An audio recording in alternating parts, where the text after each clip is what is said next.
आज के इस वीडियो में हम लोग पढ़ने जा रहे हैं स्टैटिक ब्लॉक इन जावा। ये हम लोग का उप्स कॉन्सेप्ट का लास्ट वीडियो है और इसके बाद हम लोग जावा पार्ट 3 शुरू करने वाले हैं। तो चलिए चलते हैं अपने नोट्स के ऊपर में और सारे प्रवचन को करते हैं शुरू। तो देखिए ब्लॉक क्या होता है, सबसे पहले हम लोग को वो समझना पड़ेगा। तो अगर आप ब्लॉक के बारे में जानना चाहते हैं तो आप लोग सबसे पहले ये जान लीजिए कि आप लोग उसको यूज कर चुके हैं, कब यूज किए हैं। अगर आपको याद होगा कि इफ कंडीशन लिखते हैं तो इसके बाद हम लोग कर्ली ब्रैकेट ओपनिंग और क्लोजिंग कर रहे थे, तो ये ब्लॉक होता है। ये आपका हो गया इफ का ब्लॉक। उसी तरह लूप का अपना ब्लॉक होता है। लूप का ब्लॉक कैसे होता है, फॉर लूप अगर लिखते थे उसके अंदर में भी अपना कुछ एक स्टेटमेंट होता था उसका, तो ये ब्लॉक के अंदर में होता है। तो ये जो भी होता है कर्ली ब्रैकेट ओपनिंग और क्लोजिंग, उसको हम लोग कहते हैं ब्लॉक। ये ब्लॉक आपका मेथड का हो सकता है, क्लास का हो सकता है, इफ का हो सकता है, फॉर का हो सकता है, किसी का भी हो सकता है जिसका कर्ली ब्रैकेट ओपन और क्लोज है। तो सेम वे में अगर आप क्या करते हैं, डायरेक्टली सिर्फ और सिर्फ ये लिख देते हैं कर्ली ब्रैकेट ओपन और कर्ली ब्रैकेट क्लोज, तो ये बन जाता है एक सिंपल सा ब्लॉक। इसके लिए किसी के लिए नहीं है, ये जब भी आपका जो जिसके अंदर में होगा, जब भी वो कॉल किया जाएगा तो ये अपने आप एग्जीक्यूट कर दिया जाएगा, एज सिंपल। लेकिन अगर आप ब्लॉक के सामने में लगा देते हैं स्टैटिक कीवर्ड, तो उसी को कहा जाता है स्टैटिक ब्लॉक। एग्जाम्पल के लिए देखेंगे तो अगर हम लोग क्या करते हैं स्टैटिक ब्लॉक के अंदर में system.out.println EYL कोड, तो ये हम लोग का बन जाता है स्टैटिक ब्लॉक। अब ये क्यों स्टैटिक ब्लॉक बनाया गया, इसका क्या काम है, ये सब अभी हम लोग धीरे धीरे करके समझेंगे। तो सबसे पहले ये देखिए इसका काम क्या है। इसका मेन पर्पस जो रहता है आपका क्या रहता है, स्टैटिक ब्लॉक में हम लोग सारे के सारे स्टैटिक वेरिएबल, स्टैटिक मेथड, ये सारे के जो स्टैटिक एलिमेंट है हम लोग क्या कर सकते हैं, उसको यूज कर सकते हैं स्टैटिक ब्लॉक के अंदर में। क्यों ऐसा मैंने क्यों कहा, इसका सिंपल रीजन सिर्फ और सिर्फ यही है क्योंकि ये जो स्टैटिक ब्लॉक है, ये स्टैटिक ब्लॉक आपका मेन मेथड से पहले ही एग्जीक्यूट कर दिया जाता है। अब ये क्या हो मैंने कह दिया, देखिए अगर आप ध्यान देंगे तो अगर हम लोग मेथड को कॉल करना चाहते हैं तो मेथड को कॉल करने का सिंटेक्स क्या है। मेथड को कॉल करने का सिंटेक्स सिंपल है, reference variable name dot method name, right. इससे अलावा कोई भी नहीं है मतलब स्टैटिक मेथड के लिए class name dot method name, ये बात सही है। अगर कंस्ट्रक्टर को कॉल करना है तो रूल क्या था, जब भी आप एक न्यू ऑब्जेक्ट बनाएंगे तो कंस्ट्रक्टर अपने आप ट्रिगर कर दिया जाएगा। तो इससे क्या होता था, मेथड का अपना मेथड को कॉलिंग करने समय मेथड का अपना ब्लॉक एग्जीक्यूट किया जाता है, कंस्ट्रक्टर को कॉलिंग करने के लिए कंस्ट्रक्टर का अपना ब्लॉक एग्जीक्यूट किया जाता है। लेकिन स्टैटिक ब्लॉक को आप कॉल नहीं कर सकते हैं, तो इसको कौन कॉल करता है, ये अपने आप कॉल कर दिया जाता है, ये अपने आप एग्जीक्यूट कर दिया जाता है। कब, जब भी आपका क्लास मेमोरी में लोड करता है, ड्यूरिंग क्लास लोडिंग। जब भी आपका क्लास लोडिंग प्रोसेस होता है तो स्टैटिक ब्लॉक के अंदर में जो भी स्टेटमेंट रहता है, चाहे वो स्टैटिक वेरिएबल की वैल्यू को आप चेंज कर रहे हो या स्टैटिक मेथड को कॉल कर रहे हो या आप कुछ भी कर रहे हो, वो अपने आप एग्जीक्यूट कर दिया जाता है ड्यूरिंग क्लास लोडिंग। ये बात आप याद रखिएगा। इसके बाद देखिए हम लोग एक क्या जाने कि हम लोग स्टैटिक ब्लॉक के अंदर में स्टैटिक वेरिएबल को इनिशियलाइज कर सकते हैं। अब ये क्यों करना है, ये लॉन्ग प्रोजेक्ट में जब आपको लाखों हजारों वेरिएबल मिलेंगे ना, बहुत डिफरेंट कॉन्फ़िगरेशन के लिए, जो आप लोगों को मेन मेथड से पहले ही सारे प्रोसेस को काम करना पड़ेगा। जो हम लोग स्प्रिंग फ्रेमवर्क जब स्टार्ट करेंगे जिसमें हम लोग देखेंगे कि मेन मेथड से पहले ही हम लोग बहुत काम कर चुके होते हैं, तो इसीलिए उस समय ही जब हम लोग कोई भी इनिशियलाइजेशन प्रोसेस में रहेंगे स्टैटिक वेरिएबल का, तो हम लोगों को स्टैटिक ब्लॉक का बहुत काम आने वाला है। ये जो आपका है, ये सारे के सारे प्री एक्टिविटी टास्क के लिए ही होते हैं जो आप मेन मेथड से पहले करना चाहते हैं और आपका प्रोग्राम में वो वैल्यूएबल इंपैक्ट क्रिएट करता है। अब देखिए इसका सेकेंड सबसे बेस्ट एग्जांपल है आपका नेटिव मेथड। अब नेटिव मेथड क्या होता है, जैसे कि अभी जो भी हम लोग पढ़ रहे हैं, कौन लैंग्वेज में पढ़ रहे हैं, जावा में पढ़ रहे हैं, तो हो सकता है कुछ कोड आपका C++ में हो, पाइथन में हो, किसी में भी हो सकता है। लेकिन अगर आप जावा से C++ के मेथड, पाइथन के मेथड और कोई भी लैंग्वेज के मेथड को आप यूज करना चाहते हैं तो उसको हम लोग कहते हैं in the form of native method. अगर आप कोई भी नेटिव मेथड को एग्जीक्यूट करवाना चाहते हैं तो स्टैटिक ब्लॉक सबसे बेस्ट प्लेस होता है। तो ये हो गया आपका सेकेंड एग्जांपल। तो अभी हम लोगों ने जो भी पढ़ा है उसको जल्दी से जाते हैं, हम लोग क्या करते हैं इक्लिप्स में जाके इसको एक बार हैंड्स ऑन प्रैक्टिस कर लेते हैं। तो चलिए मैं जल्दी से जाता हूँ इक्लिप्स में और यहाँ पर इसको कर देते हैं फुल स्क्रीन। और देखिए हम लोग सबसे पहले क्या करेंगे, स्टैटिक वेरिएबल को डिफाइन कर देते हैं। यहाँ पर मैंने कुछ कर दिया स्टैटिक, यहाँ पर जल्दी से एंटर प्रेस करके स्टैटिक यहाँ पर इंट नम, मैंने कुछ भी ऐसा कर दिया। ये इंटर क्या हो गया है, कोई दिक्कत नहीं है, यहाँ पर कीजिए एंड और एंटर। फिर उसके बाद मैं क्या करता हूँ, स्टैटिक मेथड को भी कर देता हूँ यहाँ पर डिफाइन, स्टैटिक वॉइड मेथड, ऐसा मैंने कुछ लिख दिया फिलहाल के लिए। और इसके अंदर में प्रिंट कर देता है system.out.println और यहाँ पर मैं कर देता हूँ स्टैटिक मेथड, एज सिंपल। अब हम लोग यहाँ पर क्या करेंगे, स्टैटिक ब्लॉक डिफाइन करेंगे। तो जहां पर स्टैटिक मेथड, स्टैटिक वेरिएबल सारे के सारे डिफाइन होते हैं, सेम प्लेस में आप क्या कर सकते हैं, स्टैटिक ब्लॉक को भी कर सकते हैं। तो यहाँ पर मैंने कुछ कर दिया SOUT control space space enter, और यहाँ पर कर दिया स्टैटिक ब्लॉक 1। यहाँ पर मैंने ऐसा कुछ कर दिया। अब मैं क्या कर रहा हूँ, यहाँ पर हम लोग पढ़े थे कि हम लोग स्टैटिक वेरिएबल को क्या कर सकते हैं, इनिशियलाइज कर सकते हैं। तो यहाँ पर मैंने कर दिया num = 10। हम लोग क्या कर सकते हैं, मेथड को कॉल भी कर सकते हैं। तो यहाँ पर मैंने मेथड को कॉल कर दिया। ये कौन सा मेथड है, ये आपका स्टैटिक मेथड है, और मैंने डायरेक्टली मेथड नेम इसलिए प्रोवाइड कर दिया क्योंकि ये सेम क्लास के अंदर में ही है, इसीलिए हम लोग यूज कर सकते हैं। और यहाँ पर मैंने जो भी चेंज किया है मेथड स्टैटिक वेरिएबल के अंदर में, यहाँ पर मैं उसको प्रिंट कर देता हूँ। यहाँ पर मैंने ऐसा कर दिया num। तो ये हो गया हम लोग का यहाँ पर टास्क कंप्लीट। अब इसको क्या करते हैं, हम लोग जाते हैं रन एज डिबग मोड में करते हैं।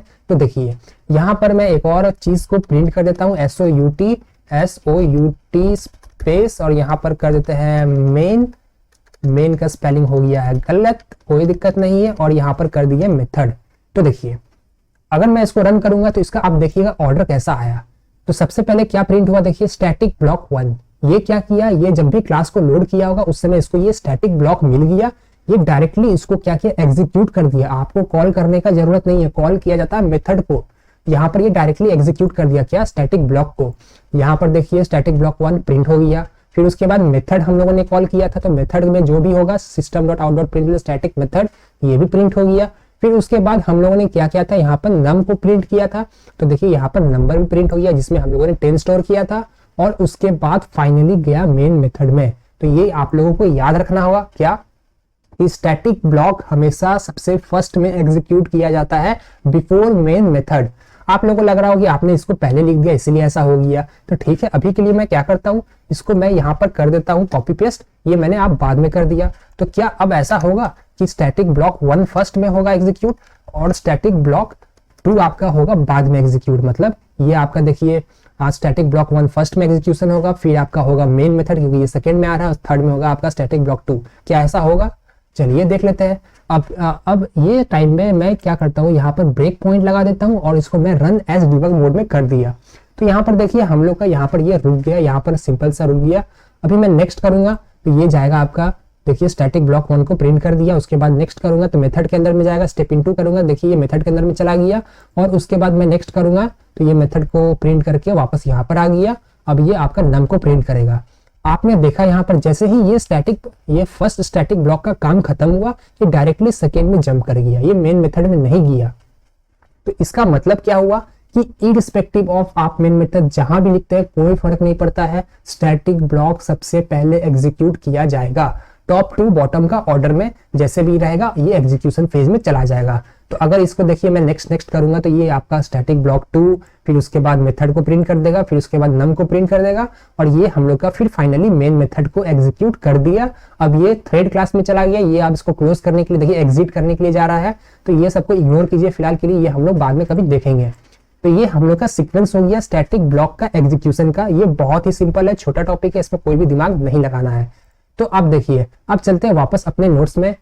उससे पहले एक और कंडीशन देख लेते हैं, क्या हम लोग स्टैटिक ब्लॉक ये स्टैटिक मेथड के अंदर में बना सकते हैं, मतलब ये मेन मेथड के अंदर में क्या हम लोग स्टैटिक ब्लॉक बना सकते हैं। देखिए ब्लॉक तो बना सकते हैं, ब्लॉक बनाने के लिए सिंपल बात है, कर्ली ब्रैकेट ओपन और कर्ली ब्रैकेट क्लोज। इसमें भी हम लोग का आउटपुट अगर हम लोग देखेंगे तो जो भी आया था अभी वो बिल्कुल एग्जैक्टली सेम आने वाला है, कोई भी चेंजेस नहीं आएगा। लेकिन अगर क्या हम लोग इसके सामने में स्टैटिक लगा दें तो क्या ये अलाउ करेगा? तो इसका आंसर है जी हाँ, ये आपका अलाउ नहीं करेगा। जी हाँ का मतलब ये मत समझ लीजिए अलाउ करेगा, ये अलाउ नहीं करेगा। आप स्टैटिक सिर्फ और सिर्फ क्लास लेवल में ही बना सकते हैं, क्लास लेवल के वेरिएबल में लगा सकते हैं स्टैटिक, क्लास लेवल के मेथड में लगा सकते हैं, क्लास लेवल के ब्लॉक में लगा सकते हैं। हम लोगों ने स्टार्टिंग में ही स्टैटिक के बारे में पढ़ा था कि ये सिर्फ आपका क्लास लेवल में एप्लीकेबल है। यहाँ पर अगर क्लास रहता, क्लास के अंदर में क्लास, जो हम लोग अपकमिंग वीडियो में देखेंगे, तो उसमें भी स्टैटिक लगाया जा सकता है। इनर में ये नहीं लगेगा, ये बात आप लोग याद रखिएगा। तो अगर मैं इसको रन करूंगा तो ये यहाँ पर आपका साफ साफ एरर दे देगा कि ये आप क्या कर रहे हैं। ये यहाँ पर देखिए आपका एरर दे दिया कि आपका ये स्टैटिक है। सबसे पहले तो ये देखिए आपका कुछ प्रिंट कर दिया, ये 1 2 3 4, और उसके बाद यहाँ पर कंपाइलेशन प्रॉब्लम इसके लिए दे दिया। आपको बोल रहा है कि ये आप डिलीट कीजिए, ये स्टैटिक को आप डिलीट कीजिए। तो ये आपका सिंपल हो गया। तो इसको मैं यहाँ से हटा देता हूँ। अगर आप देखेंगे तो हम लोग का प्रिंट होने के बाद जब मेन मेथड में गया तो ये आपका एरर थ्रो कर दिया गया है। तो ये हो गया हम लोग का जो भी फॉर्मेलिटी हम लोगों ने पढ़ा था, यहाँ पर मैंने एक कवर अप कर दिया। अब कुछ इंपॉर्टेंट टर्म है जो आपका इंटरव्यू पर्सपेक्टिव में है। तो चलिए हम लोग देखते हैं। सेम एग्जांपल मैंने रेफरेंस के लिए दे दिया है, नोट्स अवेलेबल है आप लोग को कोई दिक्कत नहीं आएगा। ये अब कुछ इंपॉर्टेंट इंटरव्यू क्वेश्चन है। इंटरव्यू क्वेश्चन में देखिए ये बहुत पूछा जाता है। क्या पूछा जाता है कि हम लोग का स्टैटिक ब्लॉक तो सबसे पहले एग्जीक्यूट किया जाता है, हम लोग को मेन मेथड से भी पहले ये एग्जीक्यूट कर दिया जाता है, क्या हम लोग को मेन मेथड देना जरूरी है? क्योंकि ये तो देखिए स्टैटिक ब्लॉक तो आपका एग्जीक्यूट अपने आप हो जाता है जब भी क्लास लोड होता है, तो हम लोग का आउटपुट कुछ ना कुछ आएगा जो हम लोगों ने देखा था। लेकिन अगर हम लोग मेन मेथड प्रोवाइड नहीं करते तो क्या हम लोग का प्रोग्राम सक्सेसफुली रन करेगा? तो इसका आंसर है हाँ भी और ना भी। हाँ कब है? अगर आप JDK 1.6 तक यूज करते हैं, JDK 1.6 तक अगर आप यूज करते हैं तो आपका मेन मेथड ऑप्शनल है। JDK 1.6 तक में क्या होता था इसको ध्यान से देखिएगा।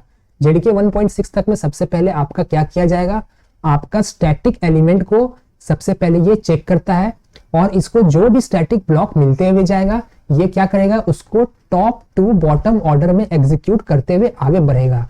ये क्या करेगा, इसको जैसे जैसे मिलेगा स्टैटिक एलिमेंट चेक करेगा। स्टैटिक एलिमेंट मतलब वेरिएबल, मेथड और ब्लॉक, वो स्टैटिक के। और इसको अगर स्टैटिक ब्लॉक मिलता है तो उसको टॉप टू ऑर्डर मतलब टॉप टू बॉटम ऑर्डर में एग्जीक्यूट करते हुए चला जाएगा JDK 1.6 तक। लेकिन फिर क्या होगा, उसके बाद अगर आप प्रोग्राम को एग्जिट नहीं करते मतलब यहां पर आपको लिखना पड़ेगा system.exit, ये आपको लिखना पड़ेगा बिफोर JDK 1.7। अगर आप ऐसा लिख देते हैं तो ये हम लोग का प्रोग्राम एग्जिट कर जाएगा और सक्सेसफुली रन कर जाएगा विदाउट मेन मेथड। लेकिन अगर आप system.exit मतलब अगर आप प्रोग्राम को एग्जिट नहीं करते हैं तो क्या होगा, ये फिर नेक्स्ट में जाके चेक करेगा मेन मेथड को। अगर उस समय उसको मेन मेथड नहीं मिलेगा तो ये आपको एरर थ्रो करवा देगा। लेकिन अगर आप एग्जिट कर देते हैं तो आपका सक्सेसफुली रन हो जाएगा JDK 1.6 तक में। लेकिन JDK 1.7 से क्या किया गया, ये फ्लो को थोड़ा चेंज कर दिया गया। स्टैटिक एलिमेंट डेफिनेटली ये चेक करेगा, अभी भी नो डाउट स्टैटिक एलिमेंट सारे के सारे चेक करेगा, लेकिन अभी डायरेक्टली स्टैटिक ब्लॉक को टॉप टू बॉटम ऑर्डर में डायरेक्टली एग्जीक्यूट नहीं कर देगा। ये स्टैटिक एलिमेंट चेक करने के बाद आपका मेन मेथड को भी सर्च करेगा। यहाँ पर क्या हो रहा था, यहाँ पर आपका पहले एग्जीक्यूट कर दिया जा रहा था, इसीलिए आपके पास ऑप्शन आ गया था कि यहाँ पर आप system.exit कीजिए, ये मेन मेथड को सर्च करें, उससे पहले ही आप अपना रास्ता नाप लीजिए। लेकिन अब क्या होगा, ये स्टैटिक को सर्च करेगा, फिर मेन मेथड को सर्च करेगा। अगर मेन मेथड मिल गया तो स्टैटिक को टॉप से बॉटम ऑर्डर में एग्जीक्यूट कर देगा, कोई भी इसमें दिक्कत नहीं है। लेकिन अगर मेन मेथड नहीं मिला तो ये यहाँ पर आपका एरर थ्रो कर दिया जाएगा और यहाँ पर system.exit का भी ऑप्शन नहीं है क्योंकि ये आपको प्रोवाइड नहीं करेगा। अगर मैं यहाँ पर कुछ दिखाना चाहूँ तो जल्दी से इसको हम लोग इक्लिप्स में फाइनलाइज कर लेते हैं। देखिए अगर मैं क्या कर देता हूँ, अगर मैं ये मेन मेथड को अभी के लिए फिलहाल के लिए मैंने कर दिया मान लीजिए कमेंट, तो ये अभी तो फिलहाल कोई भी एरर नहीं दिखा रहा। लेकिन अगर इसको हम लोग रन करेंगे तो देखिए ये यहाँ पर साफ साफ लिख देगा आपका, ये JDK हम लोग का शायद 8 है तो ये यहाँ पर साफ साफ लिख दिया मेन मेथड नॉट फाउंड। अगर आप लोग सोच रहे होंगे कि चलिए हम लोग क्या करते हैं, यहाँ पर system.exit लगा देते हैं, system.exit लगा देते हैं, तो यहाँ पर देखिए और मैं यहाँ पर प्रोवाइड कर देता हूँ कुछ भी 0। तो अगर आप सोच रहे होंगे कि अगर हम लोग कुछ ऐसा कर दे तो हो सकता है एरर यहाँ पर खत्म हो जाए, जी नहीं, ये अभी रन ही नहीं किया है, ये अभी आपका रन नहीं किया, बाद में करेगा। बाद जब भी ये रन करेगा आपका यहाँ पर सक्सेसफुली आउटपुट आ जाएगा, इसमें कोई भी दिक्कत नहीं है। JDK 1.6 तक में, JDK 1.6 मेरे पास अभी फिलहाल है नहीं, इसलिए मैं अभी आपको दिखा नहीं पाऊंगा। तो ये आपका सेल्फ प्रैक्टिस है, इसको आप JDK 1.6 में ट्राई कीजिएगा इस तरीके से करने का, देखिएगा आपका आउटपुट सक्सेसफुली आ जाएगा, कोई भी दिक्कत नहीं आएगा। तो आज के वीडियो में जो भी हम लोग पढ़े हैं इसको जल्दी से क्विक रिकैप कर लेते हैं। यहाँ पर हम लोगों ने स्टैटिक ब्लॉक पढ़ा था, कोई भी ब्लॉक के सामने में अगर स्टैटिक कीवर्ड लगा देते हैं तो वो बन जाएगा स्टैटिक ब्लॉक, और इसके सारे यूजेस यहाँ पर स्टैटिक वेरिएबल, स्टैटिक मेथड को हम लोग यूज कर सकते हैं, इनिशियलाइज कर सकते हैं, और हम लोग नेटिव मेथड को भी यहाँ पर यूज कर पाएंगे। ये एज सिंपल था। तो आज के लिए बस इतना ही, मिलते हैं नेक्स्ट वीडियो में, गुड बाय।